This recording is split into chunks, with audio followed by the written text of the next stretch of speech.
నమస్తే top 9 news కు స్వాగతం. ముందుగా హెడ్లైన్స్.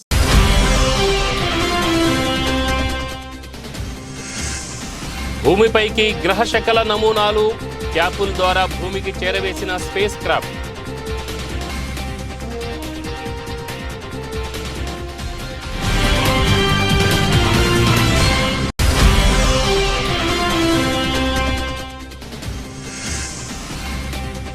ఢిల్లీ లిక్కర్ స్కామ్ లో కవితకు బిగుస్తున్న ఉచ్చు, ఈడీకి కీలక సమాచారం ఇచ్చిన అప్రూవర్.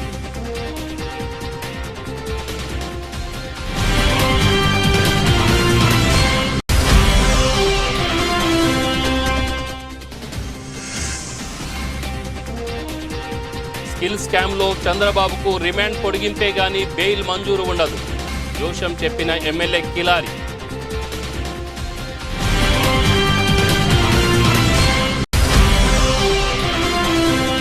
సిఎల్పి నేత భట్టి విక్రమార్క నివాసంలో సమావేశమైన బీసీ నేతలు.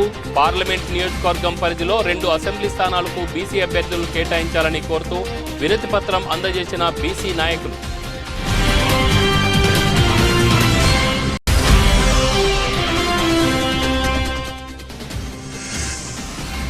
ఆసియా క్రీడల్లో భారత air rifle team world record, మొదటి స్వర్ణ పథకం కైవసం చేసుకున్న భారత్.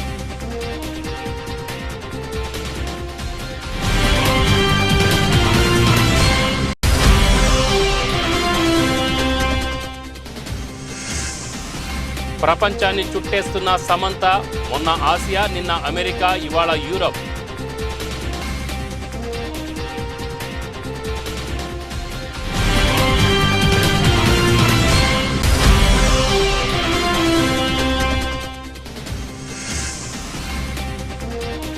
స్వల్ప నష్టాల్లో దేశీయ స్టాక్ మార్కెట్ సూచీలు.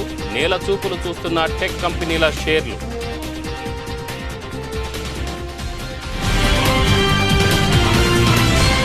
భూమి పుట్టుక, జీవం గురించిన గుట్టు విప్పడంలో అమెరికా అంతరిక్ష పరిశోధన సంస్థ అయిన నాసా ముందడుగు వేసింది.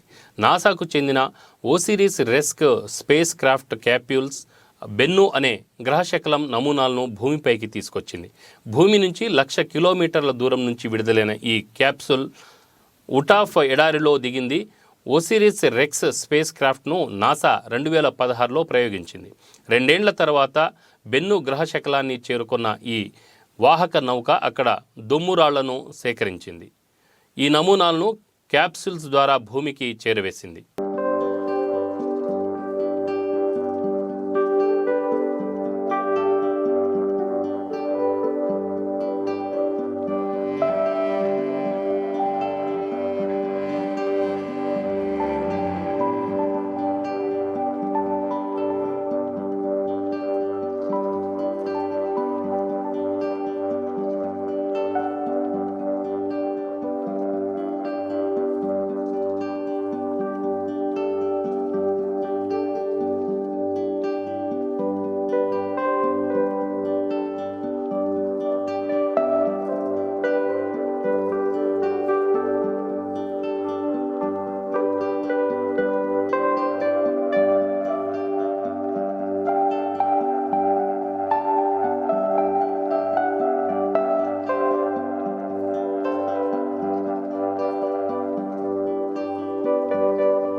ఢిల్లీ లిక్కర్ స్కామ్లో కవితకు ఉచ్చు బిగుస్తోంది. కవిత పాత్రపై ఈడీకి అప్రూవర్లు వాంగ్మూలాలు ఇచ్చారు.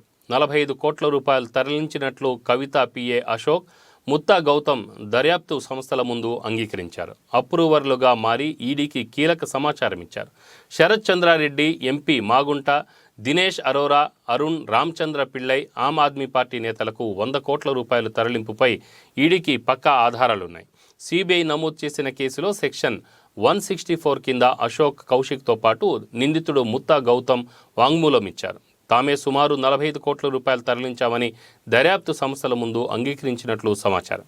తాను అభిషేక్ బోయినపల్లి ఆదేశాల మేరకు డబ్బు మూటలను మోశానని, ఒక చోటు నుంచి మరో చోటుకి చేరవేశానని కవిత పిఏ అశోక్, కౌశిక్ ఒప్పుకున్నారు. మనీ లాండరింగ్ నిరోధక చట్టంలోని సెక్షన్ 50 కింద ముత్తా గౌతమ్ వాంగ్మూలం ఇచ్చారు. తాను స్వయంగా 7 కోట్ల 10 లక్షల రూపాయలు తరలించారని అంగీకరించారు. తన ఇండియా ఎహెడ్ సంస్థను అభిషేక్ బోయినపల్లి కొనుగోలు చేసేందుకు ప్రయత్నించారని, ఈ సంస్థలో కవిత తరఫున అభిషేక్ బోయినపల్లి బినామీగా వ్యవహరించారని ముత్తా గౌతమ్ ఈడీకి తెలిపారు. 17 కోట్ల రూపాయలు తరలించారని 164(50) సెక్షన్ కింద మరో నిందితుడు దినేష్ అరోరా వాంగ్మూలం ఇచ్చారు.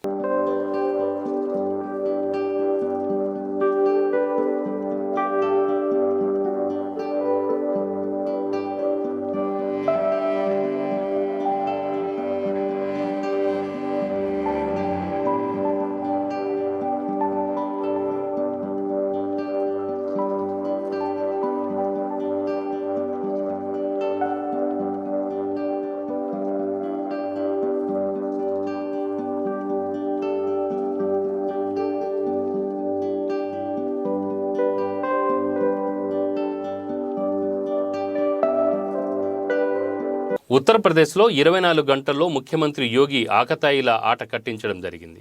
సెహాబ్, అఫ్జల్, ఫైసల్ ఈ ముగ్గురు ముస్లిం గూండాలు ఉత్తరప్రదేశ్లో హిందూ దళిత బాలికపై సైకిల్పై వెళ్తుంటే చున్నీ లాగి అఫ్జల్ పడేశాడు. వెనకాల మిగతా ఇద్దరు బైక్తో అమ్మాయిని ఢీకొట్టి పారిపోయారు. ఇది జరిగిన 24 గంటల్లో యోగీజీ వాళ్ల కళ్లల్లో బుల్లెట్లు దింపించి, ట్రీట్మెంట్ చేయించి, వీల్ చైర్ ఇవ్వకుండా ఇలా దేకిస్తూ జైలుకు పంపారు. ఇది దమ్మున్న ముఖ్యమంత్రి పాలన అనే ప్రజలు ఉత్తరప్రదేశ్ ముఖ్యమంత్రి యోగిని వారి అభినందనలతో ముంచెత్తుతున్నారు.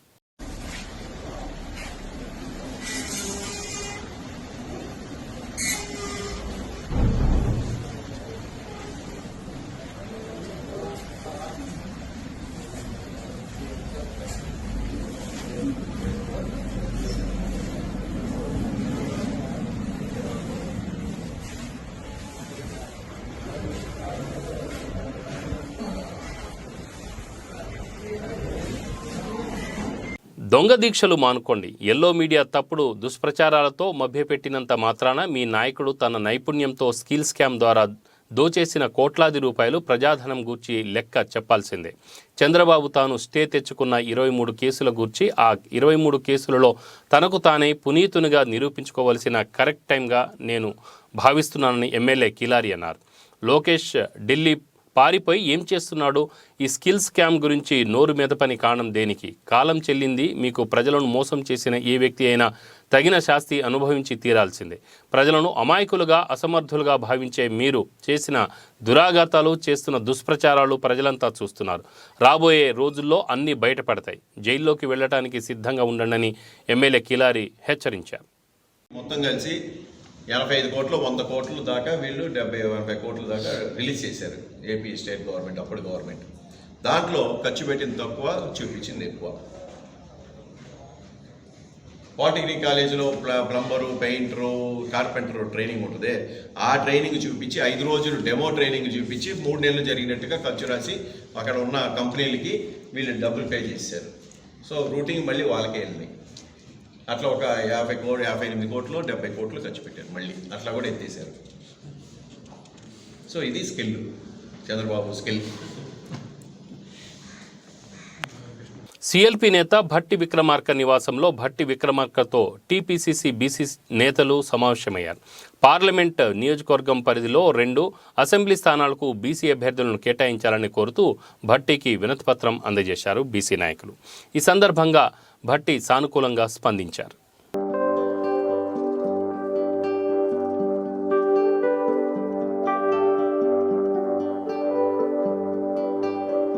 రానున్న ఎన్నికల్లో ఆదరిస్తే బోధ్ నియోజకవర్గాన్ని అన్ని విధాలా అభివృద్ధి చేస్తానని బోధ్ నియోజకవర్గ బీఆర్ఎస్ పార్టీ ఎమ్మెల్యే అభ్యర్థి నేరడిగొండ జెడ్పీటీసీ అనిల్ జాదవ్ కోరారు.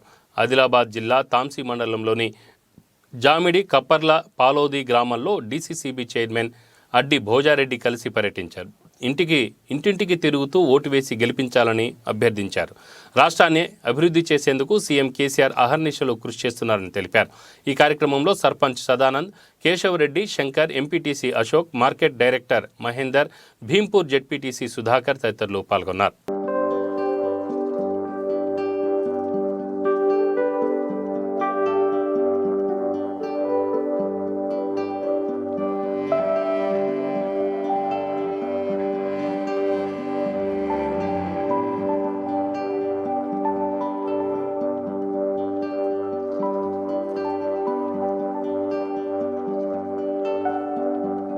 నంద్యాలలో కదం తొక్కిన అంగన్వాడీలు తమ సమస్యలను పరిష్కరించాలంటూ చలో విజయవాడకు పిలుపునిచ్చిన అంగన్వాడీలపై ఉక్కుపాదం మోపిన పోలీసులు. అసెంబ్లీని ముట్టడించడానికి వెళ్తున్న అంగన్వాడీలను ముందస్తుగా అరెస్ట్ చేసిన పోలీసులు.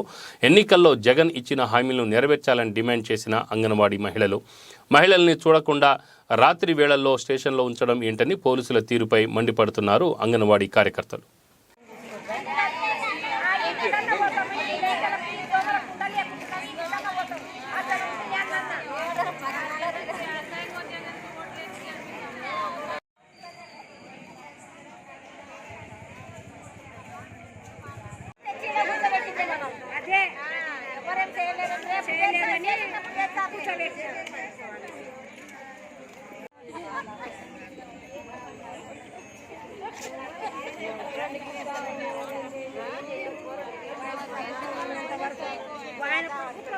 అక్రమ గంజాయి రవాణా చేస్తున్న 3 వ్యక్తులను అరెస్ట్ చేసి వారి వద్ద నుంచి 6 కేజీల గంజాయిని స్వాధీనం చేసుకున్నట్లు 1వ పట్టణ సిఐ విశ్వనాథ్ రెడ్డి తెలిపారు. ఆదివారం సాయంత్రం 1వ పట్టణ పోలీస్ స్టేషన్లో ఏర్పాటు చేసిన విలేకరుల సమావేశంలో ఆయన మాట్లాడుతూ చిత్తూరు నగర శివారులోని సాంబయ్య కండ్రిగా నిమ్స్ గార్డెన్ వద్ద దొడ్డిపల్లికి చెందిన మురుగన్, కట్లమంచి రెడ్డి వీధికి చెందిన ఉమాపతి, పూతలపట్టు బండపల్లి బ్యాంక్ చెందిన వెంకటేష్ అనే 3 కారులో అక్రమంగా సుమారు 1,20,000 రూపాయలు విలువ చేసే 6 కేజీల గంజాయిని తరలిస్తుండగా రాబట్టిన సమాచారం ప్రకారము 1వ పట్టణ ఎస్ఐ ప్రసాద్ పోలీసు బృందం సంఘటనా స్థలానికి చేరుకొని నిందితులను అదుపులోకి తీసుకొని వారి వద్ద నుంచి 6 కేజీల గంజాయిని స్వాధీనం చేసుకొని కారును సీజ్ చేశారు. వారిపై కేసు నమోదు చేసి అరెస్ట్ చేసి రిమాండ్కు తరలించినట్లు సిఐ విశ్వనాథ్ రెడ్డి తెలిపారు. టౌన్ నందు కొంగారెడ్డిపల్లి ఏరియాలోని నీమ్స్ గార్డెన్ వద్ద గంజాయి అమ్ముతున్న 3 వ్యక్తుల్ని పట్టుకొని వారి దగ్గర నుంచి సుమారు అలాగే దొడ్డిపల్లికి చెందిన మురుగన్, వాళ్ళకి సప్లై చేస్తున్న బండపల్లికి చెందిన వెంకటేష్ అనే వాళ్ళని అరెస్ట్ చేసి వాళ్ళ సమక్షంలో వాళ్ళ స్వాధీనంలోని 4.5 కేజీల గంజాయిని స్వాధీనం చేసుకోవడం జరిగింది. వాళ్ళని అరెస్ట్ చేసి రిమాండ్ పంపడం జరిగింది. టౌన్లో గాంజా విక్రయాలు ఎక్కడ జరిగినా లేదా గాంజా వాడకం జరుగుతున్నా కూడా దానిపై గౌరవ ఎస్పీ గారు శ్రీ విశాంత్ రెడ్డి గారి ఆదేశాల మేరకు చిత్తూరు డిఎస్పీ గారి ఆధ్వర్యంలో గట్టి నిఘా ఉంచడం జరిగింది. ఎటువంటి సమాచారం ఉన్న ప్రజలు కూడా మాకు తెలియజేయగలరు. గాంజా విక్రయాలను కానీ, గాంజా వ్యాపారాన్ని కానీ, గాంజా సరఫరాన్ని కానీ ఎట్టి పరిస్థితుల్లో ఉపేక్షించే ప్రశ్న లేదు. వాటిపై కఠిన చర్యలు తీసుకొని టౌన్లో గాంజాయి లేకుండా చేస్తామని ప్రజలు తెలియజేస్తుంది. Thank you. ఈరోజు మనం స్వాధీనం చేసుకున్న ఈ 4.5 కేజీల గంజాయి విలువ సుమారుగా మాకు వాళ్ళకు 1,60,000 రూపాయలు ఉంది. మార్కెట్లో వాళ్ళు ఇంకా మరింత ఎక్కువగా అమ్మే అవకాశం కూడా ఉంది. మనకు 1,60,000 రూపాయలు విలువగా తీసుకుంది. వాటితో పాటు ఈ విక్రయాలకు వినియోగిస్తున్న కారును కూడా స్వాధీనం చేసుకోవడం జరిగింది. చేస్తున్న ఇంకొక అతను చాలా దూరం నుంచి సప్లై చేస్తున్న వ్యక్తిని కూడా ఐడెంటిఫై చేశాం. అతను కూడా త్వరలోనే పట్టుకొని వచ్చి అతని నుంచి మరింత స్వాధీనం చేసుకునే అవకాశం ఉంది. సుమారు 45 సంవత్సరముల వయసు కలిగిన రాధా గాయత్రిగా పోలీసులు గుర్తించారు. సంఘటనా స్థలానికి విశాఖ నగర పోలీస్ కమిషనర్ రవిశంకర్ అయ్యర్ చేరుకొని పరిశీలించారు. క్రైమ్ డీసీపీ ఆనంద్ రెడ్డికి పెందుర్తి పోలీసులకు త్వరితగతిన కేసు దర్యాప్తు చేయాలని ఆదేశించారు. 6 నెలల క్రితం బాలాజీ గార్డెన్స్లో ఒక ఇల్లు అద్దెకు తీసుకొని భర్త నరేంద్రతో కలిసి ఉంటోంది మృతురాలు. భర్త నరేంద్ర విఈపీజెడ్లో ఉద్యోగం చేస్తున్నారు. ఉద్యోగ నిమిత్తం విఈపీజెడ్కు వెళ్ళి 2-3 రోజులకు ఒకసారి వస్తూ వెళ్తూ ఉండేవారని పోలీసులు ప్రాథమిక విచారణలో తేలింది. ఈరోజు ఉదయం ఆ ఇంటి ప్రక్కన ఉన్న మృతురాలు స్నేహితురాలు బ్యూటీషియన్ కల్పన ఫోన్ చేస్తూ ఉండటంతో ఎంతకీ ఫోన్ తీయకపోవడంతో అనుమానం వచ్చి ఆమె ఇంటికి వచ్చి చూడగా మృతి చెంది ఉండటంతో స్థానిక పోలీసులకు సమాచారం అందించారు. దీంతో సంఘటన స్థలానికి నగర సిపి రవిశంకర్తో పాటు డీసీసీపీ ఆనంద్ రెడ్డి డాగ్ స్క్వాడ్లతో పరిశీలించారు. ఇక్కడ మా అమ్మ ఆవిడ వచ్చి మామూలుగా 3 రోజుల క్రితం ఫోన్ చేశారంట. ఫోన్ చేసి నాకు ఒంట్లో బాగాలేదని చెప్పారంట. చెప్పిన తర్వాత పాపం ఆవిడ బాగాలేదు అన్నారు కదా, ఆవిడకి ఎలా ఉందో ఏంటో చూద్దామని ఆవిడ వాళ్ళ పాప వచ్చారట సార్. వచ్చేసరికి లైట్లన్నీ ఆఫీస్ ఉన్నాయి, చుట్టూ తిరిగి వెళ్ళారంట. వెళ్తే అక్కడ డోర్ మాత్రం మామూలుగా వేయలేదు, అలా ఉందంట. ఉంటే ఆ అమ్మాయికి భయం వేసి వాళ్ళ ఫ్రెండ్కి ఫోన్ చేసిందంట. ఏంటంటే ఇలా ఆంటీకి బాగాలేదని చూడడానికి వచ్చామే, లైట్లన్నీ ఆఫీస్ ఉన్నాయి కానీ డోర్ నార్మల్గా ఉంది ఉందని. అయితే ఉండు ఆంటీకి జస్ట్ బాగాలేదన్నారు కదా, కళ్ళు తిరిగి పడిపోయారా ఏంటో ఒకసారి చూద్దాము అని చెప్పేసి వాళ్ళు వచ్చారంట. ఆ అమ్మాయి వచ్చి లోపలికి వెళ్ళేసరికి భయం వేసి వెంటనే ఈ కల్పన గారేమని నేను ఇక్కడ యాక్చువల్గా ఈ వాలంటీర్ ఎవరికి తెలియదని నాకు కాల్ చేశారు. సత్య గారు ఇలా అయింది ఏంటో అని అంటే వెంటనే నేను వచ్చాను సార్. వచ్చి మిగిలిన సార్లకి వాళ్ళకి డిపార్ట్మెంట్ వాళ్ళకి ఇంటిమేట్ చేశాను సార్. ఉన్నాయి సార్ అట్లయితే ఎవరు పాపం ఈవిడికే చేశారంట సార్. ముందు రోజు ఆవిడ ఇలా నాకు ఒంట్లో బాగాలేదని చెప్పారంట. నాకు ఫోన్ చేశారు ఇన్ఛార్జ్ వాలంటీర్ ఇంకా సత్యశ్రీ గారు ఇలా అయిందండి ఇక్కడ అని ఫోన్ చేశారు సార్. సరేనండి వెంటనే నేను వచ్చాను. వచ్చి చూసి నేను ఇంటిమేట్ చేశాను సార్. పెందుర్తి సార్కి ఇంటిమేట్ చేశాను. యాజ్ ఎ రెస్పాన్సిబిలిటీగా నా డ్యూటీ నేను చేశాను సార్. అదే సార్ జరిగింది. ఆవిడ 6 months అయింది సార్. లేదు సార్ వాళ్ళ హస్బెండ్ ఆవిడే ఉంటున్నారు. పిల్లలు ఈరోజు ఈవినింగ్ 8 గంటలకి మాకు ఇక్కడ మహిళా పోలీసు SHO పెందుర్తికి ఫోన్ చేసి ఇక్కడ ఈ ఇంట్లోనే ఒక లేడీ చనిపోయి ఉన్నదని ఇన్ఫర్మేషన్ ఇచ్చింది. దాని మీద మా SHO గారు ACP గారు ఇక్కడికి వచ్చి వాళ్ళు ఎంక్వైరీ చేశారు. యాక్చువల్గా ఈరోజు సాయంకాలం ఈవిడికి ఇందులో చనిపోయి ఉన్న ఆవిడ పేరు కొడుకుల Radha Gayatri, age about 45 years. వీళ్ళ హస్బెండ్ నరేంద్ర అని, ఆయన VSEZ దువ్వాడలో పనిచేస్తుంటాడు. వీళ్ళు గత 6 నెలల క్రితం ఇక్కడ దిగారు. అంతకుముందు దగ్గరలో ఉన్న శ్రీనివాస నగర్లో అద్దెకుండేవారు. ఈవిడ ఇంట్లో ఒక్కరితే ఉంటుంది, హస్బెండ్ అప్పుడప్పుడు వచ్చి వెళ్తుంటారు. అయితే ఈవిడికి ఒక బ్యూటీషియన్ ఒక ఆవిడ పరిచయం ఉన్నారు, బాగా ఫ్రెండ్ అన్నమాట. ఆవిడతో పరిచయం ఉన్నప్పుడు ఈవిడికి హెల్త్ బాగాలేదంటే మొన్న థర్స్డే మార్నింగ్ 7 AM వాళ్ళ పిల్లలతోటి ఈవిడ బ్యూటీషియన్ ఎవరైతే ఉన్నారో కల్పన గారు ఆవిడ బ్రేక్ఫాస్ట్ పంపించారు. బ్రేక్ఫాస్ట్ పంపించినప్పుడు ఈ రాధా గాయత్రి గారు డోర్ ఓపెన్ చేశారు. ఆ బ్రేక్ఫాస్ట్ తీసుకున్నారు. కొద్దిగా ఒంట్లో బాగాలేనట్టు ఉన్నారని ఆ పిల్లలు చెప్తున్నారు. ఆ బ్రేక్ఫాస్ట్ ఇచ్చిన తర్వాత బ్రేక్ఫాస్ట్ తీసుకొని ఆవిడ తలుపు వేసుకొని లోపలికి వెళ్ళిపోయారు. ఆ తర్వాత సబ్సిక్వెంట్గా ఫ్రైడే కానీ సాటర్డే కానీ కంటిన్యూస్గా ఆవిడ ఫ్రెండ్ అయిన ఈ కల్పన గారు కంటిన్యూస్గా బ్యూటీషియన్ కాల్ చేసినా లిఫ్ట్ చేయలేదు. ఫోన్ కాల్స్ లిఫ్ట్ చేయకపోవడంతో ఈరోజు ఈవినింగ్ 6:30కి వాళ్ళ పిల్లల్ని తీసుకొని అసలు ఏమైంది చూద్దామని వాళ్ళు ఇక్కడికి వచ్చి ఆ డోరు కొట్టడం చేశారు, తలుపు కొట్టారు. బట్ ఎవరు తీయకపోతే మహబూబాబాద్ జిల్లా మరిపేడ మండలం భార్గవి ఫంక్షన్ హాల్లో ఏర్పాటు చేసిన మీడియా ప్రతినిధుల సమావేశంలో భవిష్యత్ భరోసాలో డోర్నకల్ నియోజకవర్గ ప్రజలకు సేవ చేస్తానన్నారు భూపాల్ నాయక్. డోర్నకల్ నియోజకవర్గానికి అభివృద్ధి చేయడానికి 5 సూత్రాలతో మీ ముందుకు వస్తున్నానని అన్నారు భూపాల్ నాయక్. వెనుకబడిన డోర్నకల్ నియోజకవర్గ అభివృద్ధికి కృషి చేస్తామన్నారు. డోర్నకల్ నియోజకవర్గంలో 80% యూత్ చదువుకున్న వాళ్ళు ఉన్నారు. వీళ్లకు ఉపాధి లేక ఇబ్బంది పడతా ఉన్నారు. వీళ్లకు ఉపాధి ఉండకపోవడం వల్ల పట్టణాల వైపు చూస్తూ కుటుంబాలకు దూరంగా బతుకుతూ వచ్చే 40-50 వేల రూపాయలతో వచ్చిన 40-50 వేల రూపాయలు కూడా వాళ్ళకు రెంట్కి వాటి వీటికి 20-30 వేల రూపాయలు ఖర్చు అవుతే నికర లాభం అనేది వాళ్ళకు 15-20 వేలు కూడా మిగలట్లేదు. అందుకనే ఇక్కడ యువకులు చదువుకున్న వాళ్ళు ఉన్నారు కాబట్టి ఈ సాఫ్ట్వేర్ కంపెనీ ఇక్కడ ఎందుకు ఓపెన్ చేయకూడదు అనే ఏకైక లక్ష్యంతో ఈ సాఫ్ట్వేర్ కంపెనీ ఓపెన్ చేయడం జరుగుతుంది. అట్లాగే రెండవ అంశం, కొన్ని దశాబ్దాలుగా పెండింగ్ లో ఉన్న జూనియర్ కళాశాల అట్లాగే డిగ్రీ కళాశాలని కూడా అతి త్వరలో నేను పరిష్కరించబోతున్నాను. ఇది రెండవ అంశం మనది. ఎందుకు ఈ చాలా సంవత్సరాల నుంచి ఈ జూనియర్ కళాశాలలు ఎందుకు పెండింగ్ పడుతుంది అంటే మీకు తెలుసు, కొన్ని గత శతాబ్దాల నుంచి కొంతమంది నాయకులు ఇక్కడ పరిపాలిస్తూనే ఉంటారు. నేను ఎవరిని వ్యతిరేకించాలనే ఉద్దేశంతో కాదు. ప్రజలకు పంపిణీ చేయాల్సిన రేషన్ బియ్యాన్ని పక్కదారి పట్టిస్తుండగా పోలీసులు తనిఖీ చేసి స్వాధీనం చేసుకున్నారు. వివరాల్లోకి వెళితే నాగారం మండలం పనిగిరిలో 30 క్వింటాళ్ల PDS రేషన్ బియ్యంని బీబీనగర్ మండలానికి చెందిన చందు నాయక్, రెడ్డియా, అనిల్ టాటా ఏస్ వాహనంలో అక్రమంగా తరలిస్తుండగా పట్టుకొని వాహనాన్ని సీజ్ చేసి వారిపై కేసు నమోదు చేసినట్లు SI ముత్తయ్య తెలిపారు.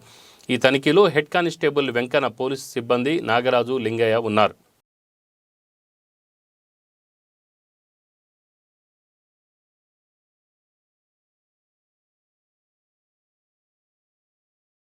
విజయవాడ నుంచి ఒంగోలు, నెల్లూరు, శ్రీకాళహస్తి, రేణిగుంట మీదుగా చెన్నైకి వందే భారత్ రైలును నడపడం జరుగుతుందని రైల్వే అధికారులు వెల్లడించారు. ఈ వందే భారత్ రైలు రేణిగుంట మీదుగా వెళ్లడం వలన విజయవాడ నుంచి తిరుమల వెళ్లే భక్తులకు చాలా సౌకర్యంగా ఉంటుందన్నారు. శ్రీకాళహస్తి రైల్వే స్టేషన్ నందు వందే భారత్ రైలుకు ఘనస్వాగతం ఏర్పాటు చేశారు.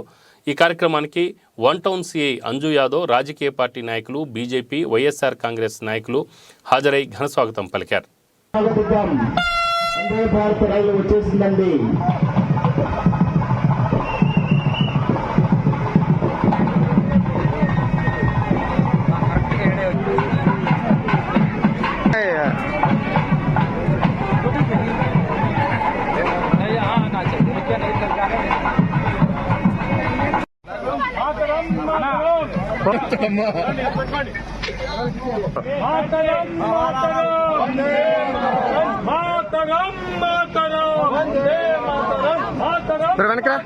ఆసియా క్రీడలో భారతదేశానికి మొట్టమొదటి స్వర్ణ పతకం లభించింది. భారత ఎయిర్ రైఫిల్ టీం షూటర్లు 10 మీటర్ల ఈవెంటులో ప్రపంచ రికార్డు నెలకొల్పారు. భారత్కు చెందిన పురుషుల 10 మీటర్ల ఎయిర్ రైఫిల్ జట్టు ప్రపంచ రికార్డును బద్దలు కొట్టి భారత్కు తొలి బంగారు పతకాన్ని అందించింది.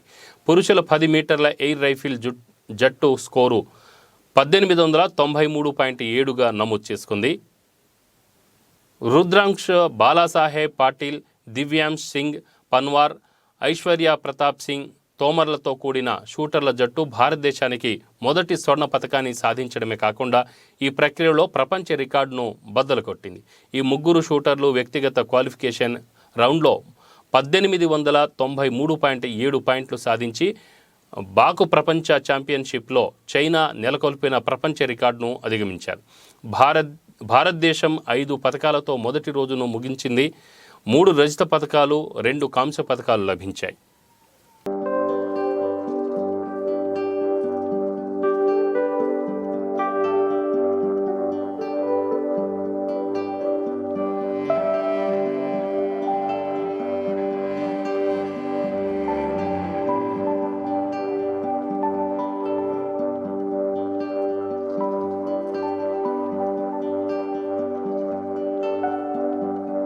ఇటీవల సమంత సినిమాలకు బ్రేక్ ప్రకటించిన తర్వాత తన మయోసైటిస్ చికిత్స కోసం, తన ఆరోగ్యం కోసం దేశాలు తిరిగేస్తుంది. అటు ఇంగ్లీష్ మెడిసిన్ వాడుతూనే ఇటు మనసు ఆహ్లాదం కోసం ప్రకృతిని ఆస్వాదిస్తుంది. సినిమాలకు బ్రేక్ ఇచ్చిన దగ్గర నుంచి సమంత పలు ప్రదేశాలను సందర్శిస్తుంది. మొదట కొన్ని రోజులు కోయంబత్తూర్ ఈషా ఫౌండేషన్కి వెళ్ళి అక్కడ ప్రశాంతత కోసం ధ్యానం, పూజలు చేసిన సమంత ఆ తర్వాత ఇండోనేషియాలోని బాలికి వెళ్ళి బీచ్, ప్రకృతి ప్రదేశాల్లో గడిపింది. అనంతరం అమెరికా వెళ్ళి అక్కడ న్యూయార్క్లోని ప్రదేశాలు ఎంజాయ్ చేస్తూ అలాగే మయోసైటిస్ చికిత్స తీసుకుంటుంది. దాదాపు నెల రోజులుగా అమెరికాలోనే ఉంది సమంత. అమెరికాలోని పలు రాష్ట్రాల్లో తిరుగుతూ సమంత సందడి చేసింది. ఇలా ఆసియా ఖండం, అమెరికా ఖండం తిరిగేసిన సమంత ఇప్పుడు యూరోప్ ఖండంలోకి అడుగుపెట్టింది. తాజాగా యూరోప్లోని ఆస్ట్రియా దేశానికి వెళ్ళింది సమంత. ఆ ఆస్ట్రియాలో సెల్జ్బర్గ్ అనే నగరానికి వెళ్ళి అక్కడ ఒక సరస్సు దగ్గర కూర్చొని ఆ సరస్సు ఫోటోలు తన సోషల్ మీడియాలో పోస్ట్ చేసింది సమంత. ఆ ఫోటోలని పోస్ట్ చేస్తూ తన favourite cinema the sound of music ఎప్పుడు సంతోషం వచ్చినా, బాధ అనిపించినా మళ్ళీ మళ్ళీ చూస్తానని, ఎన్నిసార్లు చూసినా ఆ సినిమా బోర్ కొట్టదని, ఆ సినిమాలో కొన్ని సన్నివేశాలు ఈ సరస్సు దగ్గరే షూట్ చేశారని, ఈ సరస్సుని చూస్తుంటే చిన్ననాటి జ్ఞాపకాలు, ఆ సినిమా గుర్తొస్తుందని ఎమోషనల్గా పోస్ట్ చేసింది. దీంతో సమంత పోస్ట్ వైరల్గా మారింది. ఇక నెల రోజులకు ఒక దేశం తిరిగేస్తుండడంతో సమంత వరల్డ్ టూర్ వేసినా ఆశ్చర్యపోనవసరం లేదు అని భావిస్తున్నారు అభిమానులు.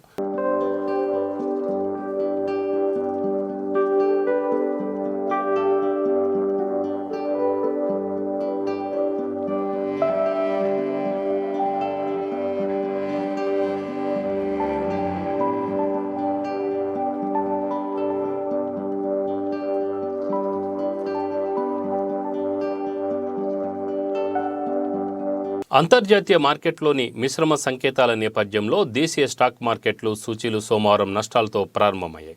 ఉదయం 9:26 సమయంలో సెన్సెక్స్ 39 పాయింట్ల నష్టంతో 65,969 దగ్గర ట్రేడ్ అవుతోంది. నిఫ్టీ 16 పాయింట్లు నష్టపోయి 19,658 దగ్గర కొనసాగుతోంది.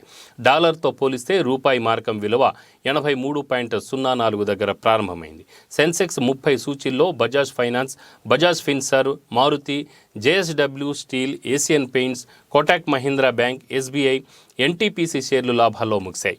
Axis bank, L&T, M&M, TCS, Infosys, IndusInd bank, HCL technology, Bharti Airtel, Nestle India, Tata steel షేర్లు నష్టాల్లో ఉన్నాయి. అమెరికా మార్కెట్లు గత వారాన్ని నష్టాలతో ముగిశాయి.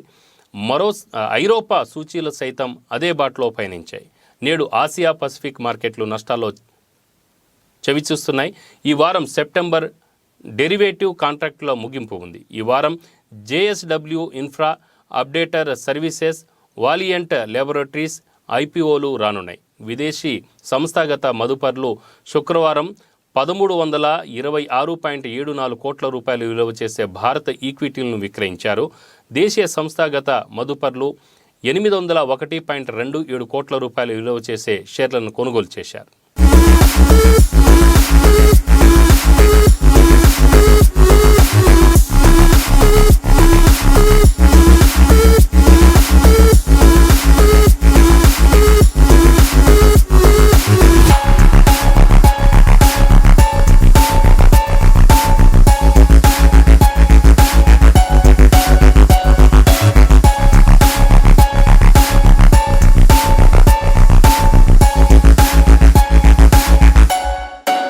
బులెటిన్ ముగించే ముందు ముఖ్యాంశాలు మరొకసారి.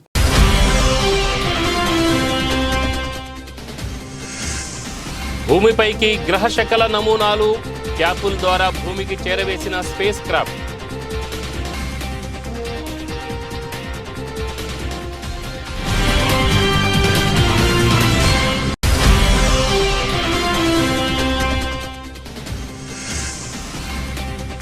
ఢిల్లీ లిక్కర్ స్కామ్లో కవితకు బిగుస్తున్న ఉచ్చు, ఈడీకి కీలక సమాచారం ఇచ్చిన అప్రూవర్.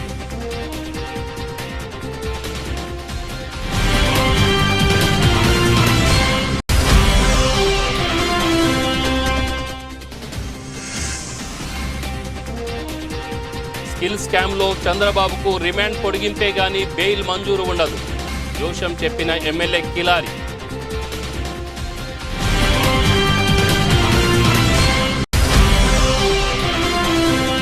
CLP నేత భట్టి విక్రమార్క నివాసంలో సమావేశమైన బీసీ నేతలు.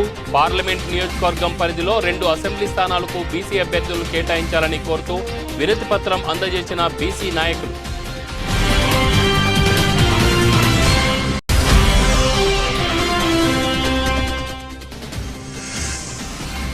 ఆసియా క్రీడల్లో భారత air rifle team world record, మొదటి స్వర్ణ పథకం కైవసం చేసుకున్న భారత్.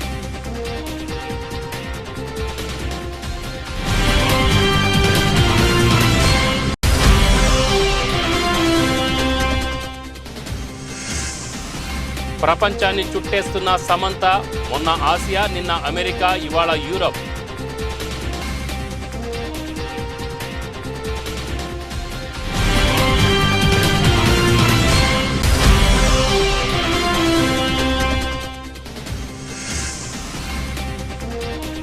స్వల్ప నష్టాల్లో దేశీయ స్టాక్ మార్కెట్ సూచీలు, నేల చూపులు చూస్తున్న టెక్ కంపెనీల షేర్లు.